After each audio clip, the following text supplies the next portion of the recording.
मर्ज शम्सी तूफान की लपेट में। सूरज से उठने वाला जियो मैग्नेटिक तूफान जमीन से टकराने लगा है। सैटेलाइट पावर ग्रिड खलाई स्टेशन खतरे में। 3 कोरोनल मास इंजेक्शन फिलहाल सयाह जमीन के रास्ते में है। नुमाइंदा खुसूसी सलमान आवान से मजीद तफसीलात जानेंगे। सलमान, आगाह कीजिएगा।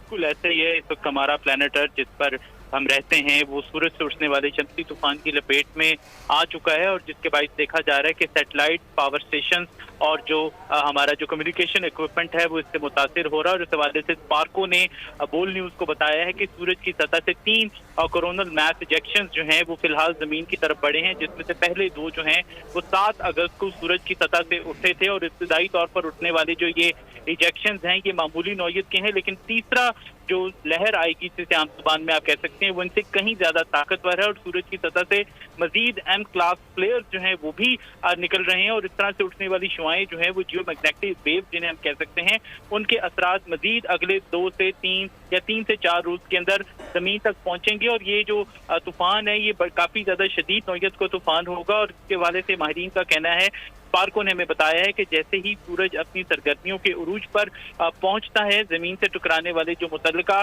खतरात हैं उनमें भी इजाफा हो सकता है। और इसमें शम्सी तूफान के नतीजे में ब्लैकआउट्स हो सकते हैं, गैर फाल सैटेलाइट जो है वो सामना हो सकता है, और उसके साथ सेलुलर फोन और जीपीएस नेटवर्क जो है वो इसके नतीजे में बुरे तरीके से मुतासिर हो सकते हैं। और इस हवाले से माहिरीन ने बताया कि अभी भी बाज नेटवर्क के अंदर, सेलुलर नेटवर्क के अंदर और जीपीएस सिस्टम्स के अंदर जो दुश्वारियां हैं उनका सामना है, लेकिन जो तीसरा फ्लेयर जिसकी हम बात कर रहे हैं जब वो जमीन तक उसके असरात मुकम्मल तौर पर पहुंचेंगे या पहुंच रहे हैं तो उसके नतीजे में इन मुश्किलात में इजाफा होता चला जाएगा। जी ठीक है, नुमाइंदा खुसूसी सलमान आवान तफसीलन आगाह कर रहे थे। आपका बहुत शुक्रिया।